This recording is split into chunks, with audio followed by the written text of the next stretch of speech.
अध्यक्ष.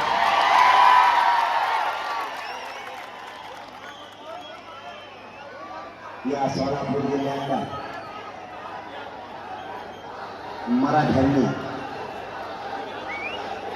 या राज्याला पुन्हा एकदा दाखवून दिलं आम्ही सुद्धा कोणाला कमी नाही.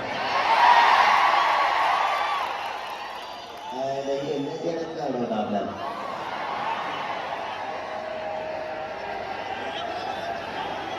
आता कार्यक्रम झाला सणांचा. सोलापूरची जनता बघितली,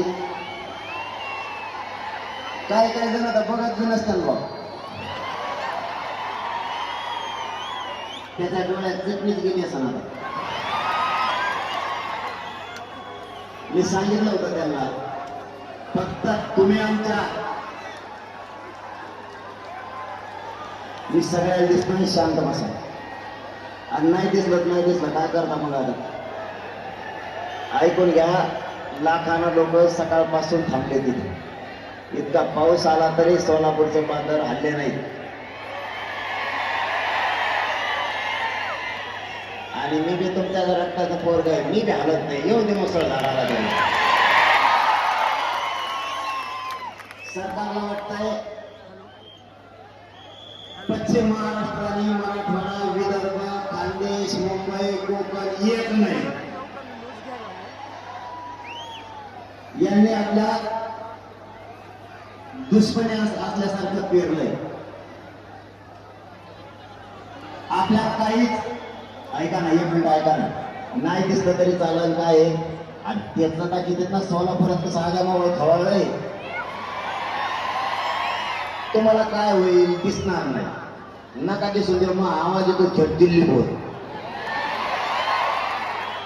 पण हे दाखवते जरा कोणाला, सोलापूरची उसळलेली लावला कशी जिरली सगळ्याची म्हणून.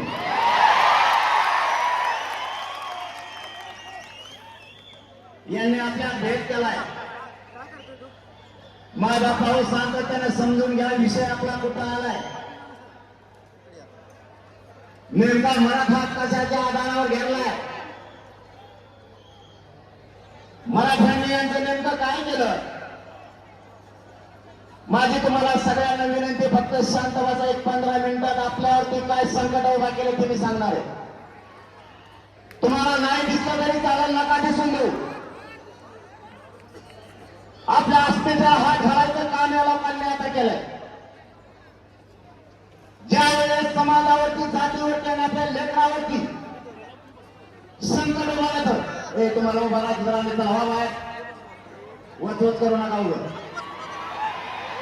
राहू देऊ का, तुला काही काम आहे का, तुला दिसतंय ना.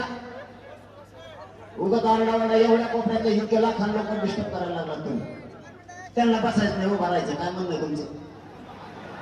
त्यांना पहिल्यापासून उभा राहायची सवय, कारण ते राजकारणातले.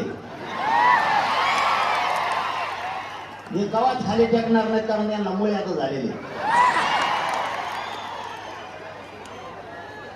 या राजकारणाचा मुळे आता उठिलंय बी, जिरीलंय बी मराठ्यांनीच.